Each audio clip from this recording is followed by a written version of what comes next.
Claire Dorne-Corbel, bonjour. Bonjour. Bienvenue aux Journées nationales de la conduite accompagnée du chien 2023 Merci. au domaine de Caen. Vous êtes la bienvenue parmi nous, parmi les spécialistes de la conduite accompagnée. Vous êtes psychomotricienne, vous associez les animaux à vos activités éducatives et thérapeutiques avec des enfants. Pourriez-vous nous en parler, s'il vous plaît ? Alors avec des enfants et des adultes, j'associe effectivement mes animaux chiens et chevaux à mon travail pour différents objectifs qui peuvent être des objectifs plus comportementaux parce que ce sont peut-être des enfants qui sont instables, hyperactifs ou avec des troubles de la concentration, d'autres enfants porteurs de pathologies plus compliquées, complexes, avec des troubles autistiques, voilà. J'ai aussi des enfants en situation de rupture sociale, scolaire, et en fait l'animal est un plus dans le sens où c'est du vivant, c'est de l'imprévu, c'est de l'émotion, c'est du sensoriel, c'est de la motricité et du mouvement, et en fait il y a un aspect ludique et affectif qui rentre en jeu et qui met en mouvement. Alors vous allez présenter une activité avec vos chiens, pouvez-vous nous en parler quelques instants ? Alors mes chiens, j'ai 3 chiens au travail, un qui est en retraite maintenant, donc 4 dans mon troupeau de chiens.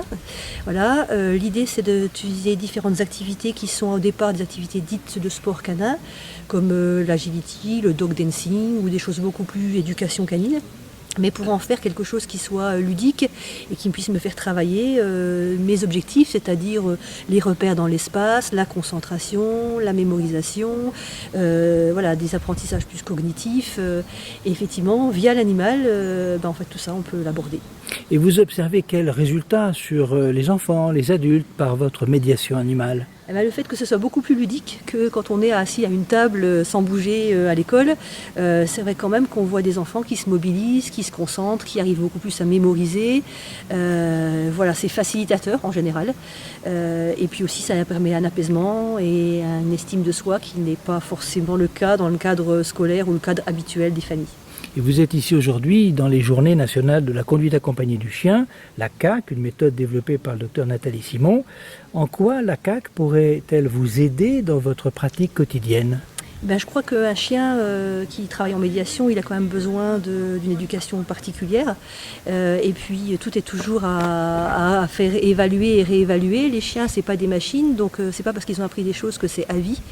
Et donc le travail que Nathalie Simon offre autour de la conduite accompagnée du chien nous aide à pouvoir faire évoluer les chiens pour qu'ils soient au plus près des besoins des personnes, des bénéficiaires, et pour autant être dans le bien-être animal, c'est-à-dire pas être dans une contrainte permanente pour eux et s'adapter à leurs besoins.